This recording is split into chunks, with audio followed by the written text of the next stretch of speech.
Mm-hmm.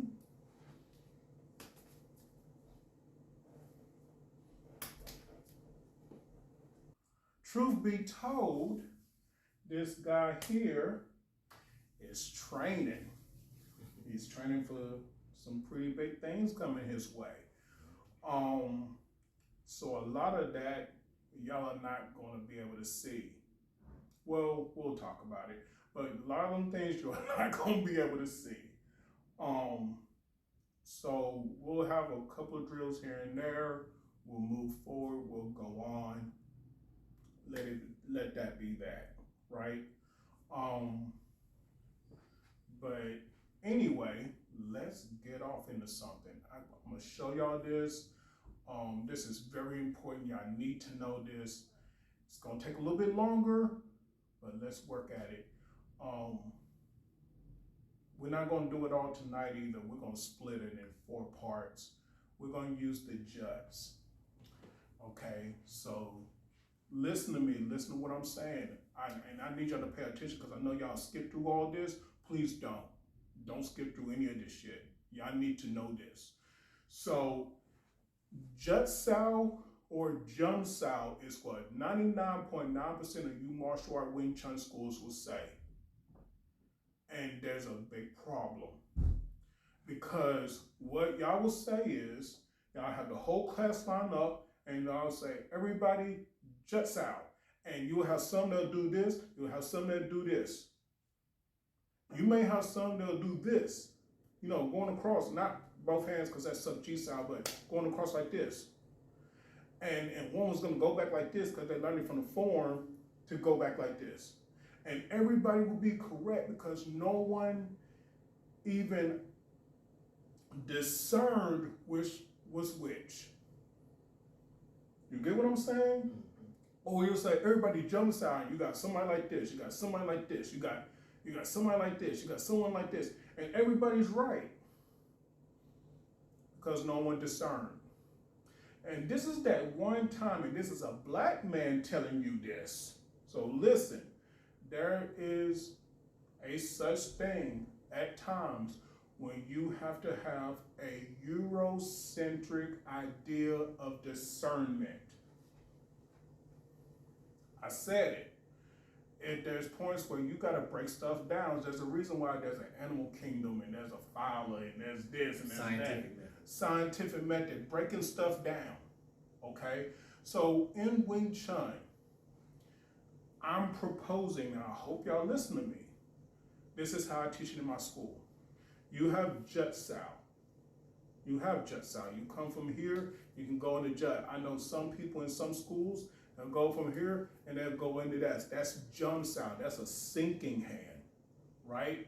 When you come from here and turn to him and do this, that's Ji sao. J-I sao, right? This coming across is Jom, J-O-M sao. It's half the Gon sao, 1/2. When you're talking about Sung Ar Gon sao, high-low Gon sao, that's what that is. So that's jump sao right here. So in that, and I'll make a video about it later to really break it down, but for right now, we're not doing all that. What we're concentrating on is we're gonna take a piece, turn it into a drill. Fair enough? Okay, so we'll get up closer. And right here, we're starting off right here, right? 9 times, I don't want to say 9 times out of 10. 9 times out of 10, when we do most of our videos, we're gonna start right here at the crossing, up high and everything. So we're right here. All right, now when we go from this point, it's just easier for a good start to use Pak and Punch, Pak Da. We're using Pak and Punch. So we're doing a 1-2. Realize, ladies and gentlemen, this is drilling, okay? So in all honesty, if it was combat, 1, you know, right there. But in drilling, 1-2, you're learning the technique. It has nothing to do with one trying to beat the other and how good you are and stuff like that. It's about learning the skill. Okay, so if I'm right here, right, let's say I wanted to use, I'll give a good example, G-Sal, coming back. Now, with this hand right here, with this lower hand, I'm not gonna cross in G-Sal right here, even though I could. I'm still gonna cross anyway. Now, why would I be crossing? Remember, parallel, he hits me, I can hit him, we're both equal, right? So we're trying to think on a mastery level of anatomy. It's like, once we get across to this point, he hits me, it's harder. Because I have the dominance of his spine is turned this way when I had his arm. So he ain't gonna hit as good with that hand. Even if I was closer and he could hit as hard as he could, it's not gonna be much. Whereas if he had freedom and he punched, he'll move me a bit. There's a total big difference. So we go with old ancient Chinese tradition of crossing hands. That's the reason. I'm not playing a magic trick here. So that's science.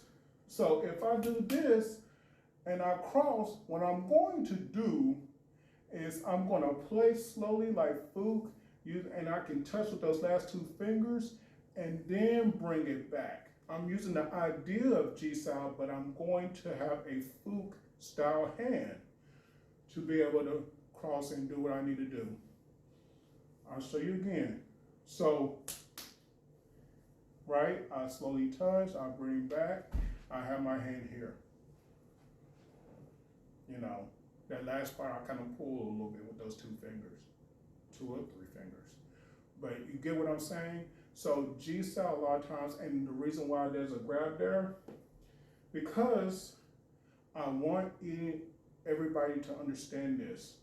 You can G-Sal without touching and know that you better attack real quick because there's nothing holding him. Bring the arm back. There's nothing holding him. This ain't a magic show. So if I do that and do that, he see there? And now I'm right back to this. That's not the goal, is it? The goal is to understand how a technique can help you conquer. You're not trying to beat each other up, but you're trying to understand how you can conquer, right? This fight face to face can't go on forever. Eventually, you will be best if you have a Chum Q angle versus your opponent.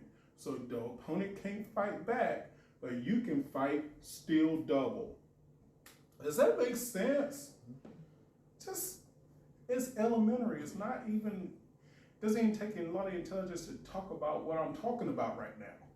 So what I'm doing is I'm actually kind of bracing with my last 2 fingers and holding so I can go and punch or do what I'm going to do here.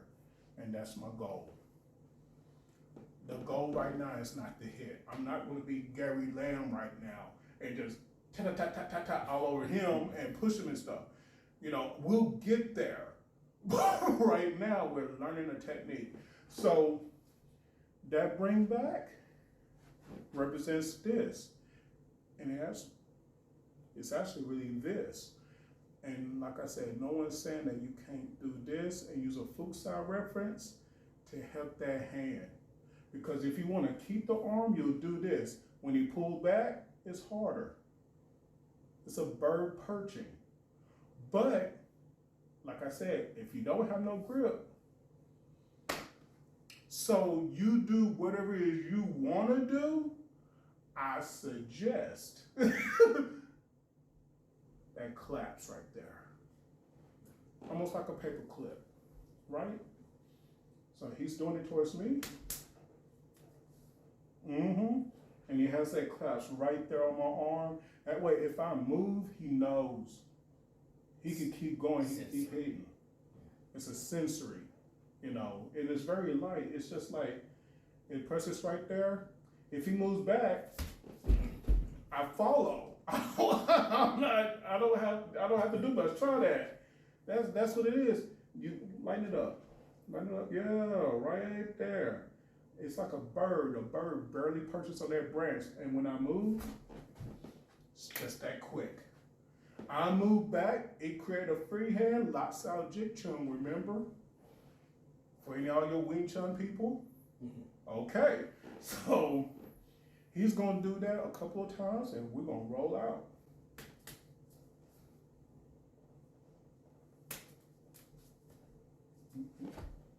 Mm-hmm.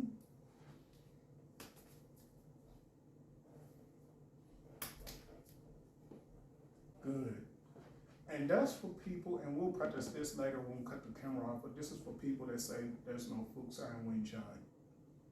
Who would say that? Oh yeah, somebody did say that. Now it was a cool dude of mine. I'm not going to disrespect him, but if you want to know if there's Fuku Sai, That's the 3 mother blocks of Wing Chun. well and I think he really means that you're not going to really use it in combat.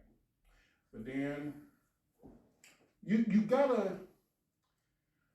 have to really dig into the system to find out whether you can or whether you can't. I'm not disrespecting anybody. You got to really dig in the knowledge, okay? But like I said, just as I pulled back and it freed his hand so he could punch, heck, he can chop from that point. He can do whatever. If I pull back, there, he can use whatever he wants. So you have to really know your skills. You have to work at it every day. This is not just for show. You know, a lot of y'all are on these Wing Chun. Everything's just to get some clout. You're clout chasing. Let's end that and work on this drill. So we'll have that piece cut out, and then we'll have this entirety for y'all. Peace.